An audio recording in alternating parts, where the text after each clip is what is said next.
अस्सलाम वालेकुम दोस्तों, उम्मीद करता हूँ सब खैरियत से होंगे। तो जिस चीज़ को अरूज है उसको ज़वाल भी है। तो आपके सामने गुल दाउदी बहुत हसीन और जमील और ख़ूबसूरत फूल देने के बाद अपने इख्तिताम को पहुँची।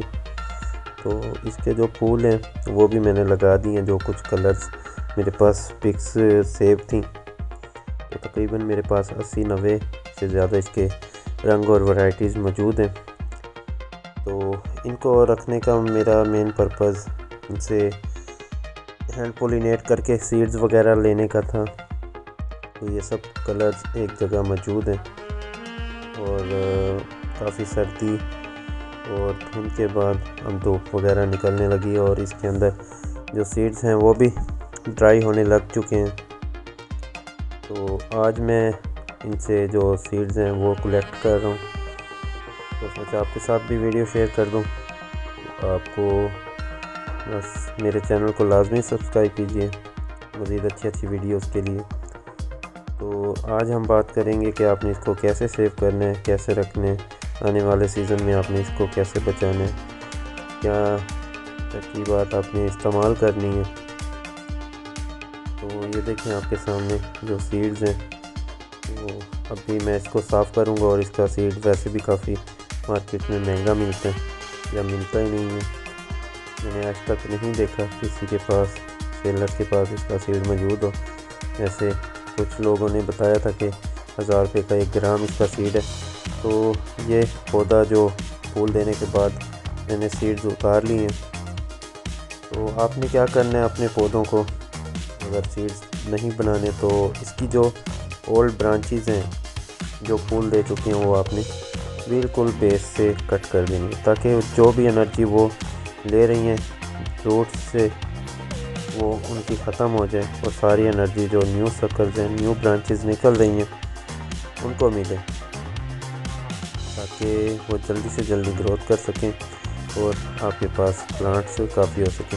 तो आप इसको फैलाने के लिए एक तो सीड्स से ग्रो कर सकते हैं, दूसरे नंबर पे आप इसे कटिंग से भी ग्रो कर सकते हैं या इनको मल्टीप्लाई भी कर सकते हैं। या आपके सामने काफ़ी सारी बेबीज़ हैं तो इनके शकल्स को आप अलग अलग भी कर सकते हैं। तो वो एक सीज़न में होते हैं जो कि आप अभी फरवरी मार्च में भी करेंगे या फिर आप अगस्त से सितंबर में भी इनको अलग अलग कर सकते हैं। तो इनको कट करने के बाद आपने इसकी अच्छी तरह गोडी करनी है और गोडी भी आप कम से कम 1 महीने के अंदर लाजमी कीजिए। जितने साइज़ का गमला है उतने दाने या उससे डबल मिकदार भी आप डाल सकते हैं। मतलब अगर 7 इंच का गमला है तो आप 8-10 दाने उसके अंदर इस्तेमाल करें। तो जो सीड्स अगर आपने बनाने हैं तो पौधे के ऊपर से पानी नहीं देना, बिल्कुल उसके पेंदे में पानी डालें। अगर फूलों के ऊपर पानी पड़ेगा तो आपकी जो सारी मेहनत है वो ज़ाया जाएगी, क्योंकि उसमें सीड पॉट के अंदर फंगस वगैरह लग जाती है। तो ये एक्स्ट्रा ब्रांचेज़ हैं, ये हम फेंकेंगे नहीं, बल्कि ये भी हम अपने बकरे को देंगे ताकि उसका भी पेट भर सके। तो हमारी कोशिश होती है कि हमेशा हर सीज़न में एक बकरा लाजमी घर में पालें ताकि वो कुर्बानी के लिए अल्लाह ताला की राह में कुर्बान कर सकें। लेकिन पौधों वाले घर में मुर्गियाँ या जानवर रखना ऐसे है जैसे अपने पाँव पे कुल्हाड़ी मारना। अगर ये खुल जाए तो हज़ारों रुपए का नुकसान कर देता है या कर सकता है। तो ये सीड्स मैं अभी साफ़ करूँगा, इंशाल्लाह आपके साथ फिर मज़ीद वीडियोस शेयर करूँगा।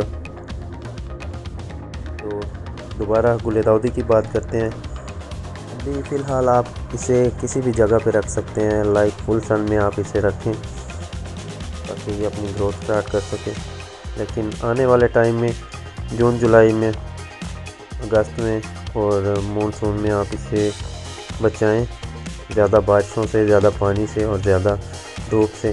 तो सेमी शेड एरिया में रखें या किसी दरख्त के नीचे रख दें और पानी बिल्कुल नॉर्मल मिक़दार में दें ताकि इसके अंदर नीचे फंगस या रूट राट ना लगे। तो इसकी वजह से इसकी रूट्स जल जाती हैं, गल जाती हैं और पौधा आपका दिन ब दिन ख़त्म हो जाता है।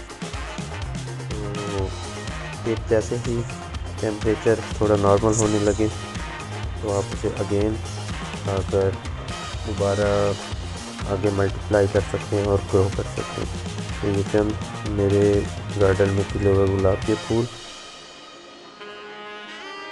उम्मीद करता हूँ आपको वीडियो अच्छी लगी होगी, चीज़ों की समझ आई होगी।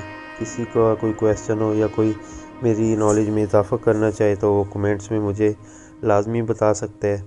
तो मज़ीद अच्छी वीडियोस के लिए मेरा चैनल लाजमी सब्सक्राइब कीजिए, शेयर कीजिए और लाइक कीजिए। दुआओं में याद रखिएगा, अपना ख्याल रखिएगा। अल्लाह हाफिज़, फ़ी अमानिल्लाह।